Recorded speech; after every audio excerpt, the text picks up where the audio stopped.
It's a fascinating thing because we've been watching these characters now for 6 seasons, and this is the first scene they've had together. 2 of the most important characters on the show, and they've never been together on camera before. It just worked out beautifully. The idea that after all Jon and Sansa had been through as characters, that they're finally able to put a foot back on solid ground in terms of family and somebody with whom they have a bond that runs deeper than any other bond. It was a big moment for the 2 of them, and for us to see it played out. And to learn where these 2 are going to go with a relationship that never really meant that much to either one of them before, but now means so much because at this point they're all that they have. They both suffered so much, and they've both been through so much, and it's interesting to see the different directions that their individual sufferings have taken them. Can't stay here, not after what happened. There's only one place we can go. Home. Or should we tell the Boltons to pack up and leave? We'll take it back from them. Jon's just not ready to get back into the fight. Since he left Winterfell, it's been essentially one long fight against everyone possible. He fought as hard as he possibly could, and then he was killed. And so he just wants out.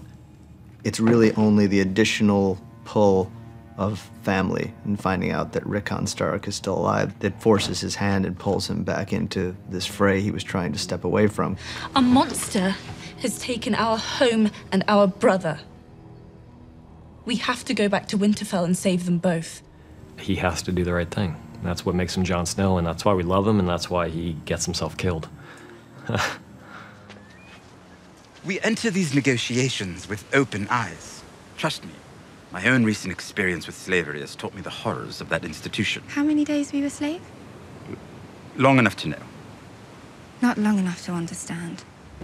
One of the historical examples that we looked to when writing these scenes was, oddly enough, was Abe Lincoln, because Abe Lincoln was trying desperately to stave off a civil war between the North and the South, and he wasn't ready to get rid of slavery quite as quickly as people think. I mean, he was trying to talk to the Southerners and work out some kind of compromise at first.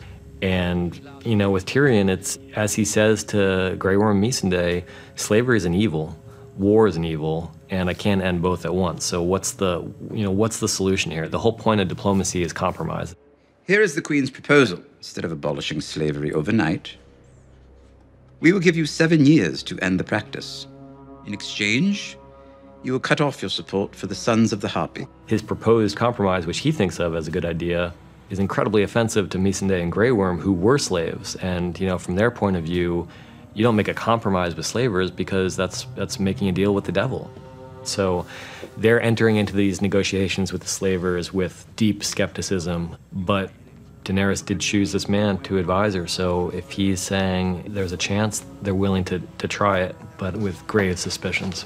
You will not use them. They will use you. That is what they do.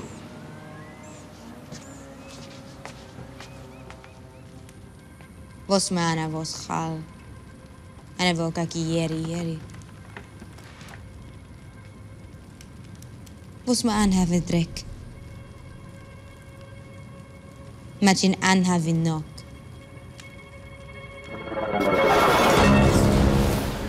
One of the things that was interesting for us is, you know, seeing how Dany can be strong when she's not in a position of power. You know, all the calls of all the gathered Khalasars were within the Temple of Dashkaleen, and Dany, an unarmed little woman, killed them all by herself. You know, she didn't have a dragon fly in and do it. It was all Dany.